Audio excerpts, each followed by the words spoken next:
नाज़रीन, इंतहाई अहम खबर आपको बताते चले। मुज़ाकरात में बाज़ नुक्तों पर हतमी रजामंदी नहीं हुई, बगैर किसी डील के वापस जा रहे हैं। अमरीकी नायब सदर का बयान सामने आया है। नाज़रीन, तफसीलन भी आपको इसी वीडियो में बताते हैं। उससे पहले चैनल को सब्सक्राइब लाजमी कर लें ताकि आने वाली हर न्यू खबर आप तक बआसानी पहुँच सके।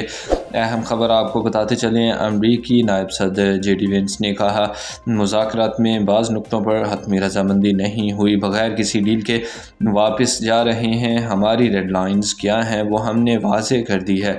अमरीकी नायब सदर JD वेंस की प्रेस कॉन्फ्रेंस में कहा, हम जहां नहायत सादा और बेहतरीन पेशकश छोड़कर जा रहे हैं, उम्मीद है ईरान इसे कबूल करेगा। हमारा एक ही मुतालबा है कि ईरान एटमी हथियार ना बनाए और ऐसे टूल्स हासिल ना करे जो इन्हें एटमी हथियार बनाने के काबिल बनाए। अमरीकी नायब सदर ने मज़ीद कहा, वज़ीर आज़म पाकिस्तान और फील्ड मार्शल ने शानदार मेज़बानी की। मुज़ाकरात में बाज़ नुक्तों पर हतमी रजामंदी नहीं हुई, लेकिन पाकिस्तानियों ने बहुत शानदार काम किया। हमारे दरमियान इख्तलाफात कम करवाने की पूरी कोशिश की ताकि हम किसी हतमी मुआहदे तक पहुँच सकें।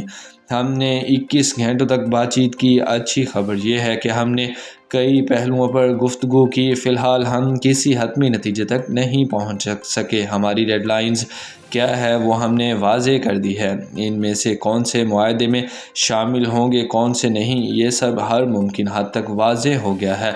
इन्होंने हमारी तजावीज़ को फौरी कबूल नहीं किया। अहम खबर नाज़रीन आपको बताते चलें, ईरान ने वाज़ेह कर दिया है कि वो एटमी पावर ज़रूर बनकर रहेंगे। अहम खबर आपको बताते चलें, मुज़ाकरात में बाज़ नुक्तों पर हतमी रजामंदी नहीं हुई, बगैर किसी डील के वापस जा रहे हैं। अमरीकी नायब सदर ने प्रेस कॉन्फ्रेंस के दौरान ये बात वाज़ेह कर दी है। पर वक्त अपडेट्स जानने के लिए हमारे चैनल के साथ जुड़े रहें। अल्लाह हाफिज़।